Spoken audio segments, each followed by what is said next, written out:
আসলে ভোলাগিরি মহারাজের জীবন দর্শন ছিল ওয়াহি রাম ঘট ঘট মে লেটা, সবার মধ্যে ঈশ্বরকে দর্শন করা। আর সেই জন্যে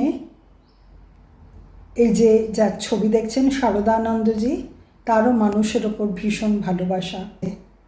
বলতেন মেয়েরা মায়ের এক একটা রূপ। বেনারস বা লখনৌ থেকে যখন মহারাজ আসতেন আমাদের ফোন করে ডেকে পাঠাতেন, সবার জন্য শাড়ি আনতেন, প্রচুর শাড়ি। বলতেন যার যেটা পছন্দ বেছে নাও। কারণ মেয়েদের বলতেন তোমরা মায়ের এক একটা রূপ, শক্তিরূপা মায়ের এক একটা রূপ। উনি যেখানেই থাকতেন যেন উৎসব লেগে থাকতো। ওনার অনেক অলৌকিক অভিজ্ঞতা, বা সেই বাচ্চা মহারাজ ভোলাগিরি মহারাজের ডাইরেক্ট শিষ্য, অনেক অলৌকিক অভিজ্ঞতা আমাদের বলেছেন। আমি পরের কোনো এপিসোডে আপনাদের শোনাবো এই শারদানন্দজির একটা ঘটনা, যে নর্মদার তীরে ওঙ্কারেশ্বর ধামে উনি যখন সাধনা করতে গেছিলেন, উনি ছিলেন সীতারাম দাসজি ওঙ্কারনাথের কুঠিয়ায়। প্রত্যেক দিন সীতারাম দাসজি ওঙ্কারনাথের দেহ না থাকা সত্ত্বেও দর্শন পেতেন। সে ঘটনা আপনাদের আমি শোনাবো, কিন্তু আজকে নয়। আজকে আমি শুধুই আপনাদের বলবো যে এই ভোলাগিরি আশ্রম মানুষের জন্য করে, মানুষকে ভালোবাসে, আর মানুষের মধ্যে ঈশ্বরকে দেখে। তাই তাদেরকে বিব্রত করা মানে ভবানীপুরবাসী যারা ভোলাগিরি আশ্রম, রামকৃষ্ণ মিশনের গদাধর আশ্রম এদের সাথে ওতপ্রোতভাবে জড়িত, তাদের আবেগকে আঘাত করা। আচ্ছা বলুন তো, মানুষের আবেগকে আঘাত করে আবার সেই মানুষের কাছেই যদি যাওয়া যায়, তাহলে কি মানুষ তাকে ভালোভাবে নেবে?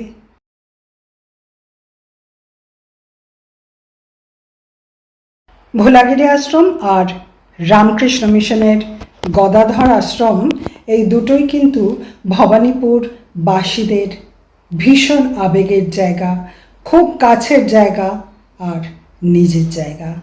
আমি ভবানীপুরে বড় হয়েছি, আমার জন্ম ভবানীপুরে, তাই বলছি ভবানীপুর নিবাসীদের, ভবানীপুরবাসীদের কাছে ভীষণ আবেগের জায়গা এই ভোলাগিরি আশ্রম আর রামকৃষ্ণ মিশনের গদাধর আশ্রম। গদাধর আশ্রমে আমরা যখন ছোট ছিলাম, ঋদ্ধানন্দজি মহারাজ ছিলেন, আমাদের ভীষণ স্নেহ করতেন। আর ভোলাগিরি আশ্রমে আমরা পেয়েছি স্বামী শারদানন্দজি, ভোলাগিরি আশ্রমের শারদানন্দজি, যার ছবি আপনারা থাম্বনেলে দেখছেন, ভোলাগিরি মহারাজের সামনে টান টান হয়ে বসা উনি। আর আরও একজন মহারাজ, তার সন্ন্যাস নাম মনে করতে পারছি না, উনি ডাইরেক্ট ভোলাগিরি মহারাজেরই শিষ্য ছিলেন। ছোটোখাটো চেহারা বলে নীরজ সি চৌধুরীর মতোই ছোটোখাটো চেহারা, ওনার খুড়তুতো ভাই। আমরা বাচ্চা মহারাজ বলতাম। আমরা ভীষণ স্নেহ ওনাদের দুজনের কাছে পেয়েছি। ভোলাগিরি আশ্রম মানুষের জন্য কিন্তু অনেক করে, মানুষকে তারা ভালোবাসে। এই যে থাম্বনেলে যে ছবিটা, তার নাম ছিল ভোলাগিরি আশ্রমের স্বামী শারদানন্দজি। উনি ছিলেন পূর্বাশ্রমে মিলিটারি, বিবাহিতও ছিলেন। আর আরও একটা ওনার পরিচয় ছিল, উনি উত্তম কুমারের মামা শ্বশুর, মানে গৌরী দেবীর নিজের ছোট মামা ছিলেন। ভীষণ দিলদরিয়া, কিন্তু উনি ভোলাগিরি মহারাজের এক সন্ন্যাসী শিষ্য, আমার মনে পড়ছে না তার নাম, তার সংস্পর্শে এসে সব ছেড়ে সন্ন্যাসী হবেন ঠিক করেন। তার স্ত্রীর কাছ থেকে পারমিশন নিয়ে উনি সন্ন্যাসী হন। এদের কাছে আমরা ভীষণ স্নেহ পেয়েছি, কত গল্প শুনেছি ওনাদের আধ্যাত্মিক জীবনে তাদের তপস্যার সময়কার, তাদের সাধনার সময়কার কত অলৌকিক কথা দেখেছি। এনারা মানুষের জন্য কত ভাবেন। এই যে বলছিলাম যে যিনি ভোলাগিরি মহারাজের ডাইরেক্ট শিষ্য নীরজ সি চৌধুরীর খুড়তুতো ভাই, সেই বাচ্চা মহারাজ একদিন দেখি ঘরে একটা সেলুনের চেয়ার এনে রেখেছেন তার ঘরে, ছোট্ট ঘর। গেছি, আমরা হেসে বললাম এই চেয়ারটা কোত্থেকে পেলেন? উনি ঢাকার মানুষ, ওরকম অ্যাকসেন্ট দিয়ে বললেন আসলে কি এই যে সামনের যে সেলুনটা ছেলেটা চালাতে পারলো না, তাই সব বিক্রি করে দিচ্ছে, ঘরটাও ভাড়ায় দিয়ে দেবে, তাই এই চেয়ারটা কেউ নিচ্ছে না, তাই আমিই নিয়ে নিলাম। আমার কাছে যা ছিল সেই টাকাগুলো দিয়ে নিলাম যাতে ওর একটু সুরাহা হয়। তাহলে ভাবুন, এই সন্ন্যাসী তার কাছে কত কষ্ট করে মানুষ যা দিয়েছে খরচা না করে রাখতেন যাতে লোকের কাজে লাগে, সেই টাকা দিয়ে ওই সেলুনের চেয়ারটা কিনেছিলেন যাতে ছেলেটার একটু সুরাহা হয়। মানুষের জন্য কত চিন্তা তার। আবার এই যে ছবিতে দেখছেন শারদানন্দজি, ভোলাগিরি আশ্রমের মহারাজ, তিনিও কিন্তু মানুষদের ভীষণ ভালোবাসতেন। উনি মিলিটারি ছিলেন, তাই পেনশন পেতেন। ওনার গুরুদেবকে বলেছিলেন যে গুরুদেব একটা পারমিশন শুধু দিতে হবে, আমি পেনশনটা যাতে অ্যাকসেপ্ট করতে পারি, কারণ এই টাকা দিয়ে তাহলে মানুষের সেবা করতে পারবো। ওনার গুরুদেব পারমিশন দিয়েছিলেন, আর তাই উনি নিজের টাকা দিয়েই লোকে জিনিসপত্র কিনে দিতেন। আমরা ভবানীপুরের ভোলাগিরি আশ্রমে গেলে উনি মাঝে মাঝে ডেকে পাঠাতেন, গান ভজন ঈশ্বরীয় কথা হতো, উনি খুব খাওয়াতেন। যোগবাজারের কাছেই, সেই জন্যে গুজরাটির দোকানের চানাচুর, ধোকলা, বলরাম মল্লিকের মিষ্টি খুব খাওয়াতেন। মানুষকে ভীষণ ভালোবাসতেন। ওনার ব্যবহারে ওনাদের দেখে মনে হতো যেন মানুষের ভেতর ঈশ্বরকে প্রত্যক্ষ করছেন। আসলে ভোলাগিরি মহারাজের জীবন দর্শন ছিল ওয়াহি রাম ঘট ঘট মে লেটা, সবার মধ্যে ঈশ্বরকে দর্শন করা। আর সেই জন্যে এই যে যার ছবি দেখছেন শারদানন্দজি, তারও মানুষের ওপর ভীষণ ভালোবাসা। 1 জানুয়ারি আমরা কাশীপুর কল্পতরু উৎসব থেকে এসে বেনারস রওনা দিলাম। সালটা মনে পড়ছে না, পৌঁছলাম বেনারস। ভাবুন জানুয়ারি মাস, কি প্রচণ্ড ঠান্ডা। আমরা বিশ্বনাথ মন্দিরের কাছে বলে ভোলাগিরি আশ্রমেই উঠেছিলাম। আর যেদিন আমরা পৌঁছেছিলাম তার পরের দিন অযোধ্যা থেকে এই শারদানন্দজি এসেছিলেন, সাথে জার্মান এক সাধু, উনিও ভোলাগিরি আশ্রমেরই সন্ন্যাসী। তিনি নিজের দেশে তিনি মেল নার্স ছিলেন, নার্সিং করতেন, কিন্তু বছরে 2 মাস ছুটি নিয়ে ভারতবর্ষে আসতেন। প্রথমে যেতেন দক্ষিণেশ্বর, দিন 3-4 কি 5 থাকতেন, তারপরে ভোলাগিরি আশ্রমে এসে তীর্থে তীর্থে যেতেন। আমরা বেনারস পৌঁছেছি, এত ঠান্ডা যে কম্বলে শীত মানছে না। শারদানন্দজি অযোধ্যা থেকে বেনারস ভোলাগিরি আশ্রমে যখন এলেন, নিজের গায়ের লেপটা আমাদেরকে দিয়ে এসে ঘরে এসে দিয়ে গেলেন জোর করে। আমরা নিচ্ছিলাম না, যে আপনি কি গায়ে দেবেন?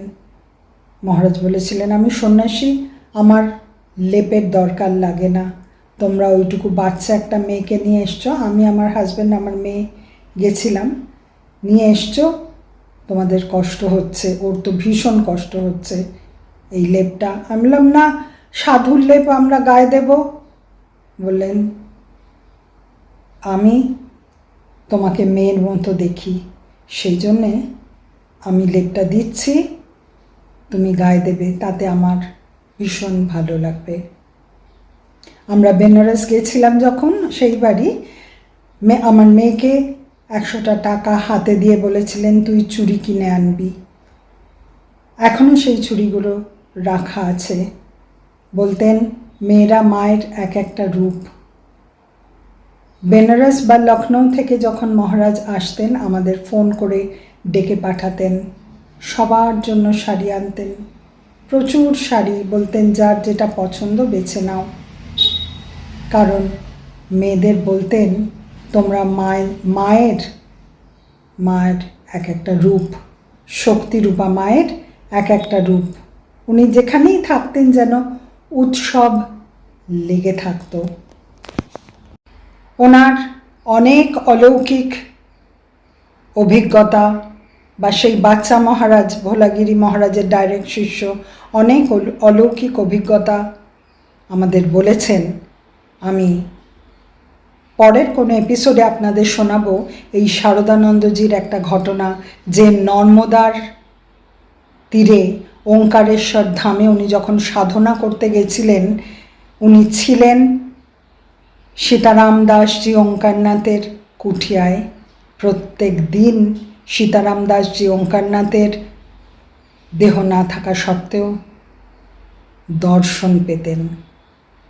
সে ঘটনা আপনাদের আমি শোনাবো, কিন্তু আজকে নয়। আজকে আমি শুধুই আপনাদের বলবো যে এই ভোলাগিরি আশ্রম মানুষের জন্য করে, মানুষকে ভালোবাসে, আর মানুষের মধ্যে ঈশ্বরকে দেখে। তাই তাদেরকে বিব্রত করা মানে ভবানীপুরবাসী যারা ভোলাগিরি আশ্রম, রামকৃষ্ণ মিশনের গদাধর আশ্রম এদের সাথে ওতপ্রোতভাবে জড়িত, তাদের আবেগকে আঘাত করা। আচ্ছা বলুন তো, মানুষের আবেগকে আঘাত করে আবার সেই মানুষের কাছেই যদি যাওয়া যায়, তাহলে কি মানুষ তাকে ভালোভাবে নেবে? ভাবতে হবে। বলবো ভাবুন, ঋত্বিক ঘটকের কথায় ভাবা প্র্যাকটিস করুন। আরও একজন মহারাজ ছিলেন এই ভোলাগিরি আশ্রমেই, স্বামী দয়ানন্দজি। কি অপূর্ব ব্যবহার, যেন মাটির মানুষ। এত ঠান্ডা, এত সুন্দর ব্যবহার, এত আতিথেয়তা। যখনই গেছি তখনই কিন্তু প্রসাদ না খাইয়ে ছাড়েননি। উনি হিসেব এইসবগুলো আশ্রমের রাখতেন। এত ভালো ব্যবহার যে এতদিন পরেও কিন্তু ওনাদের স্মৃতি মনের মধ্যে জলজল করছে। ভোলাগিরি আশ্রমে অনেক রমতা সাধু, যারা ধরুন গঙ্গাসাগর এসছে, কোথায় থাকবে, এসে থাকতেন। আবার অনেক ভক্ত হোটেলে ওঠার ক্ষমতা নেই, ভোলাগিরি আশ্রমে এসে থাকতো। আবার এরকমও দেখেছি কিছু, এক ভদ্রলোককে তো একদম নিজের চোখে দেখেছি, যত দিন বেঁচে ছিলেন ওনার ছেলেমেয়েরা বাইরে, স্ত্রী মারা গেছেন বলে ভোলাগিরি আশ্রমেই থাকতেন একটা ঘরে। উনি আমার মাকে শারদেশ্বরী আশ্রমের ঠিকানা বলে দিয়েছিলেন, কারণ ওনার স্ত্রী ছিলেন শারদেশ্বরী আশ্রমের ভক্ত। সুতরাং ভাবুন, ভোলাগিরি আশ্রমের মানুষের জন্য কাজ, মানুষের প্রতি ভালোবাসা কত দূর। বহু ভবানীপুরবাসীদের সাথে কথা বলে দেখেছি, এই ঘটনায় তাদের মনে ভীষণ আঘাত লেগেছে।